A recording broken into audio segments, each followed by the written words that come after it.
I'm Dr. Keith C. Ferdinand from Tulane University School of Medicine, Tulane Heart and Vascular Institute in New Orleans, Louisiana.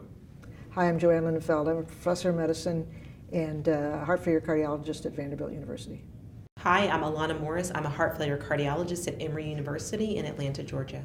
You know, this concept of HFpEF may sound a little bit something that a clinician who's not a cardiologist shouldn't be concerned with.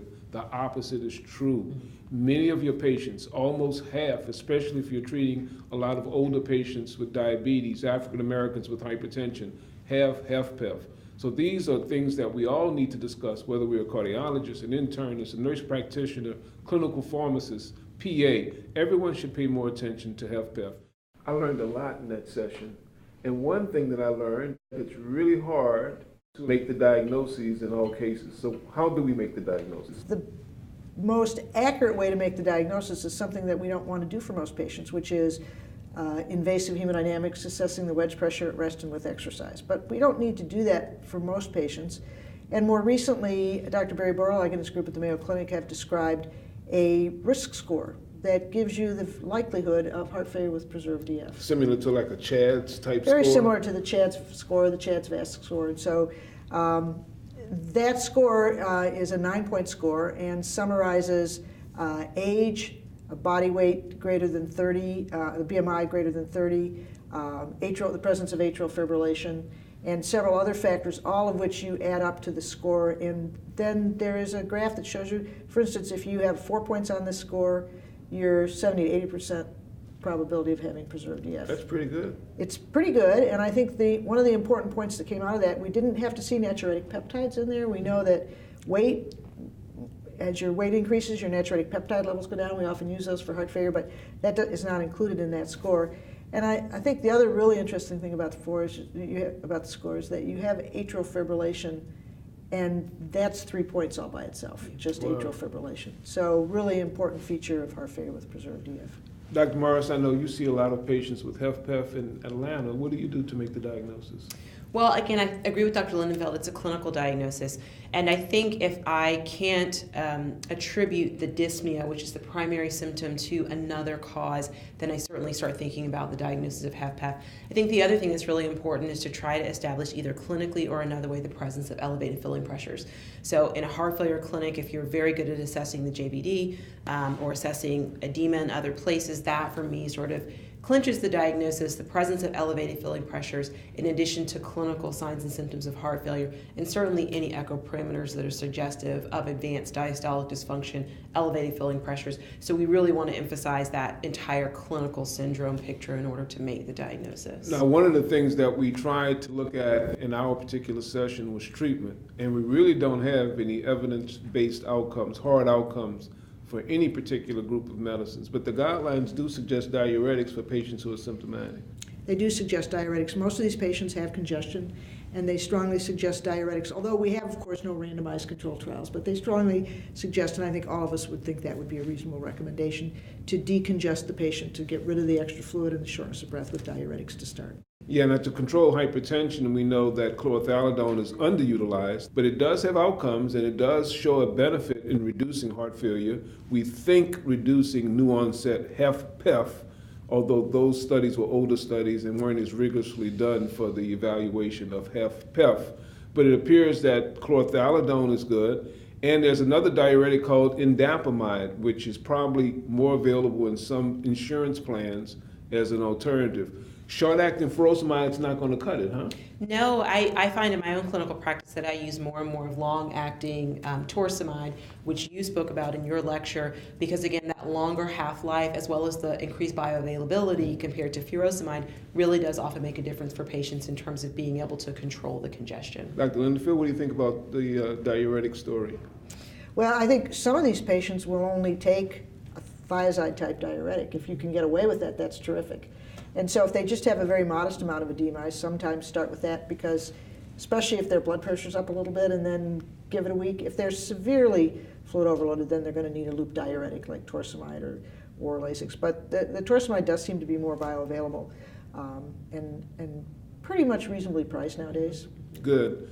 Another diuretic, which really isn't a diuretic, it's an aldosterone antagonist. It has some diuresis involved, but it also is an anti-proliferative. It decreases hypertrophy and remodeling. Spironolactone, an old medicine, been around a long time, effective for treating hypertension. Is it effective for HFpEF? Boy, really important question. So the very large randomized prospective trial for heart failure with preserved EF with spironolactone called TOPCAT. The primary endpoint was negative. Cardiovascular mortality and hospitalizations was negative. But two caveats, which I think are still discussed, is that one, from the patients in Georgia, they were a very different population, much lower mortality, many people think didn't really have HFpEF, and there was no benefit at all in that population. Whereas if you just took at the US population, not a pre-specified endpoint, but it looked as if there was a benefit. In addition, we now know that in addition to those being different patients, that in a small subset of the TOPCAT trial, urinary metabolites were assessed, and 30% of the patients in Georgia had no metabolites, so they were not taking the drug, compared to a very small percentage in the US. So not only were they a different population, but weren't taking the drug. So I think you have two divides. I think in today's world of HFpEF, if you've adequately diuresed the patient, and you think they can tolerate spironolactone, that is, they're not hyperkalemic to start or with severe renal insufficiency, then I would say that would be the reasonable next step. It's also a pretty good antihypertensive drug. I agree with Dr. Lindenfeld. I think in carefully selected patients with HFpEF, patients who I know have issues with congestion, patients who I know are going to follow up, so those patients who I know are going to come back so that I can check their renal function, I can check their potassium within 7 to 10 days, and then at monthly intervals for a few months after starting the drug to make sure they don't become hyperkalemic. I think that it can be a useful adjunct in terms of thinking about how to manage those patients. But I think going back to your other point, which was thinking about treatments and comorbidities, I think it's an exciting time for heart failure and HFpEF because we now have newer treatments for the comorbidities, and we know that the comorbidities like hypertension and diabetes drive that pro-inflammatory milieu and are going to be part of the reason that patients are coming back with readmissions. So thinking about other agents that we're going to come down the pike in terms of SGLT2 inhibitors or other drugs that may also help us show some positive benefits down the line in the future. You know, there's been a series of reviews and position papers in JACC that have looked at the SGLT2 inhibitors as treatments for heart failure. Yes. And based on the IMPROREG study, which really didn't assess whether it was HFpEF or HFpEF or HFrEF, we would think many of them were HFpEF, it appears that empagliflozin, which was the SGLT2 inhibitor used, decreased hospitalization for heart failure. Right. So where do you stand, and JoAnn, where do you stand in using SGLT2 inhibitors in patients who have heart failure? And if you want to target HFpEF, that's fine. If you feel uncomfortable doing that and want to just say heart failure, that's fine. Yeah, I mean, I'm excited about the SGLT2 inhibitors. Again, I think we have to be aware that the data that we have so far, as you mentioned, is in high-risk diabetic patients, not patients who had prevalent heart failure at the time that they were enrolled in IMPROREG or other trials. But you clearly saw those lines start to diverge very early for the difference in terms of the heart failure hospitalization endpoint. And if you think about the mechanisms of those drugs in terms of decreasing preload, decreasing afterload, the natriuresis that follows the glycosuria, it hopefully makes sense that these drugs are really going to be very beneficial in terms of being a heart failure drug in addition to maybe being a diabetes drug. So we'll still have to see what some of these ongoing trials show, but I actually have in my own clinical practice started to refer patients to endocrine who have prevalent heart failure to say, is this patient a candidate for SGLT2 inhibition? Where do you stand with the SGLT2 inhibitors? Well, I agree with Dr. Morris, but I have to say that I think, given that we have a very positive signal and not any negative, it would be the drug I choose. And more people are saying that we as cardiologists should be thinking about when these patients are not getting their diabetes adequately treated. So I certainly feel comfortable doing it and often recommend it to the referring physician who's managing their diabetes. So pretty positive about the results. We don't have long-term data, but we also don't have a better choice right now. Yeah. I don't think, you could argue about metformin, right? But there'll be a trial to assess that. You know, before we close, let's talk about the horizon. Go into the future. There's a device now. It puts a hole in the heart in the atrium. Sounds kind of wild.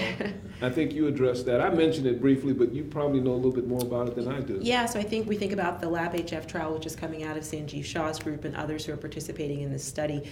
Again, if you think about the hallmark of the pathophysiology of HFpEF, which is that elevation in filling pressures particularly wedge pressure during exercise that leads to that sensation of dyspnea with exertion that our patients complain of. The idea would be that if we can create a hole between the left atrium and the right atrium and allow blood to shunt from the LA down to the lower pressure RA, that we can alleviate some of the elevation of the wedge pressure or the left atrial pressure. And so the idea with this, I think, is actually quite remarkable. And the early data from this trial do suggest that there is a reduction in that exercise wedge pressure after we make that hole between the LA and the RA, or the left atrium and the right atrium. And it appears so far that this type of approach is safe. But I think we have to wait for that longer term data to see if this translates into a reduction in heart failure hospitalization. You know, at first you think, what the heck, we're making a shunt in the heart, you gotta be nuts. But after you see the data, it's a very small shunt, and it only really shunts any substantial amount when the pressure goes up during exercise.